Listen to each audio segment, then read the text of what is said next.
let's save that, and then let's add the case. I want to add case of using surfactant, or maybe we can click done first, and then let's perform the second case.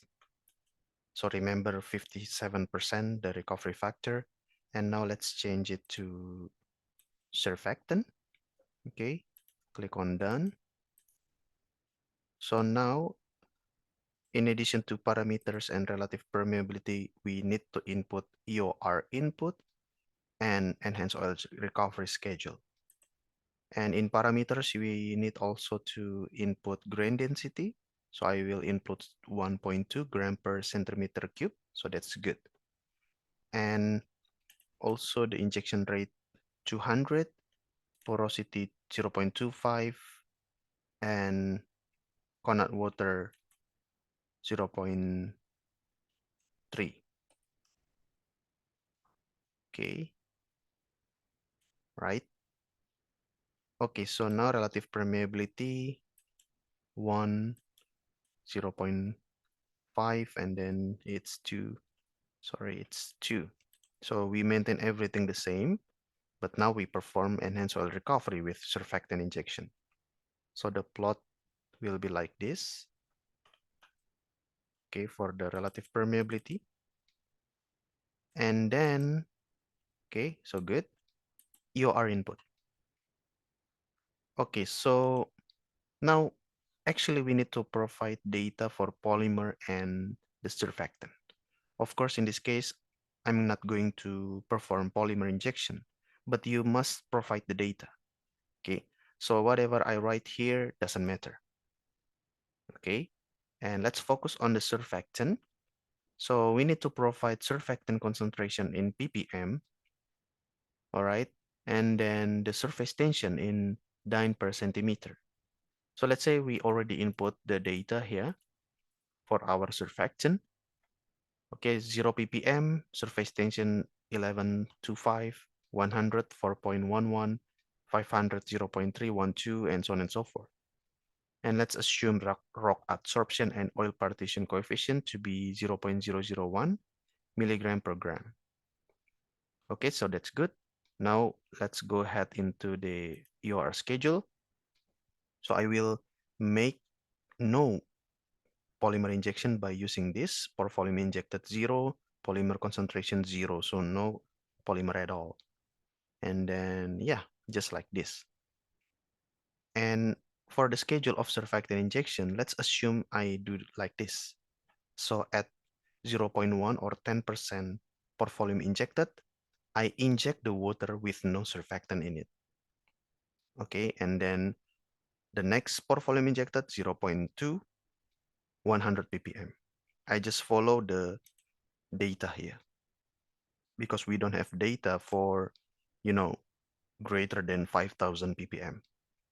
So let's assume, or you can also, based on your planning, you just, put the schedule here. 0.4, 500, 0.6, 1,000, 0.8 to 50 to 2,500, 1 per volume injected, 5,000. Okay, so let's click done. And we expect that the recovery factor can be increased. Calculation, run simulation. Okay, just we need to make sure what we write previously. Okay, injection rate 200, contact water saturation 0.3, porosity 0.25. Okay, calculate. So this is water saturation versus length.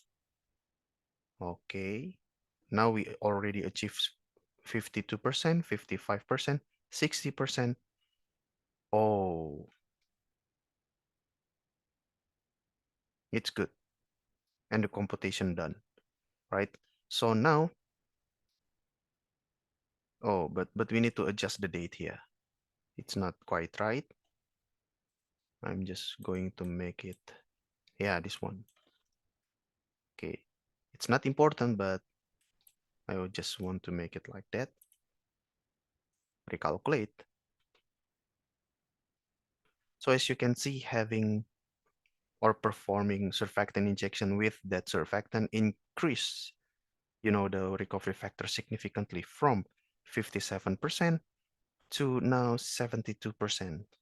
It's actually very good. The breakthrough in 2024, okay, at pore volume injected of 0.3365. And you see here, recovery factor 72. It's great. Okay, and let's just go to plot result.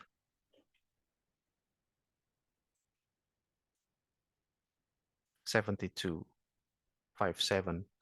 So if I can click save, oh no, yeah, right, 72.5758 plot. So you see there is, interesting. The water cut changes are very, very interesting. Okay, maybe because of, the change in surfactant concentration that we use. Water saturation like this, water cut like this. Okay, and for volume injected, average oil rate. Okay, and then of course, the most important thing, recovery factor, greater than 70%. Okay, and yep,